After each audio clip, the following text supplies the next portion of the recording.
இந்த வாரம் ஞாயிற்றுக்கிழமை காலையிலேருந்தே ஃபுல்லாக வீடியோ எடுக்கணும்னு நினச்சேன். அப்படி எடுக்கிற மாதிரி இல்லை. ஏன்னா இந்தளவுக்கு கூட ரெடி ஆகலை. அப்படி தான் இருந்தோம். அப்படி தான் வீட்டில் இருப்போம்.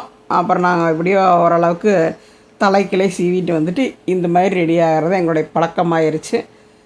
இப்படி தான் வீட்டில் இருப்போங்கிறது எல்லாத்துக்கும் தெரியும் தானே அப்படின்னு சொல்லிவிட்டு அப்படியே விட்டுறது. அதாவது நைட்டியோடையே மட்டன் குழம்புமே, மட்டன் வறுவலுமே, மீன் வறுவலுமே, சாதமும் ஞாயிற்றுக்கிழமை மதியான சாப்பாடு. அதை மட்டும் வீடியோ எடுத்துக்கிட்டேன் லாஸ்ட்டில். மட்டன் குழம்புக்கு வந்து முதல்ல கடலைப்பருப்பு, மிளகு, சீரகம், சோம்பு இதெல்லாமே வறுத்து போட்டுக்கிட்டேன். லேசாக வறுத்து போடணும் சோம்பெல்லாம். அப்புறம் வரமிளகாய் கொஞ்சம் கூட, வெங்காயம் கொஞ்சம் அதிகமாக சேர்த்துக்கிட்டேன். ஏன்னா வறுவலுக்குமே அந்த அரைச்ச மிளகுலேருந்து எடுத்து துவட்டுறதா பிளான் வச்சுருக்கேன். அதனால் வெங்காயம் கொஞ்சம் அதிகமாகவே சேர்த்துக்கிட்டேன். வெங்காயம் நல்லா பாதி வதங்கி வந்துருச்சு. அந்த வெங்காயத்தோடய இஞ்சி பூண்டு பட்டை,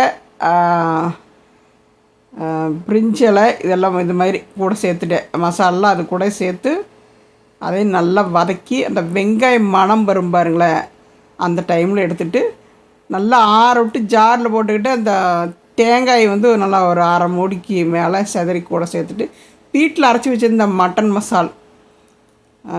மசால் வந்து நல்லா ஒரு 5-6 ஸ்பூனுக்கு மேலே கூட சேர்த்துக்கிட்டு இப்போ வந்து அதை தாளிச்சு விட்டு தான் நான் மட்டன் வேக போடுவேன். ஒவ்வொருத்தர் வேக வச்சுட்டு அப்புறம் எடுத்துகிட்டு தாளிச்சுட்டு ஏதோ பண்ணிகிட்ருப்பாங்க. இது நான் முதல்ல தாளிச்சு விட்டுறது. தாளிச்சு விட்டுட்டு தாளிக்கிறதுக்கு அப்படி தான் பட்டை, சோம்பு அது மாதிரி கூட சேர்த்து தாளிச்சிட்டு வெங்காயம், தக்காளி, கொஞ்சம் கருவேப்பிலை, பச்சை மிளகாய் அது மாதிரி சேர்த்து வதக்கி விட்டு மட்டனையும் நல்லா சுருளை வதக்கிட்டு அந்த அரைச்சிட்டு வந்த சாந்துன்னு சில பேர் சொல்லுவாங்க. நாங்கள் மிளகுன்னு சொல்லுவோம். அரைச்சிட்டு வந்த மிளகாட்டுனதுன்னு சொல்லிடுவோம். அது மாதிரி அரைச்சிட்டு வந்ததை. ஹலோ, என்னடி சொல்லுவோம், என்ன பண்ணுற? மீன் சாப்பிட்டுருக்கிறியா? மீன் அப்புறம் என்ன? மட்டனா? சரி.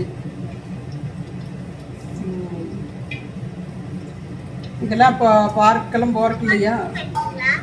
என்ன செல்லம்? மாமாவா? மாமா இங்கே தான் இருக்கிறாங்க. என்னடா ரொம்ப இருக்குது. இக்கடையில் நறுமுகை வந்து ஊரில் இருக்கிறாங்க. ஃபோன் வந்துச்சு.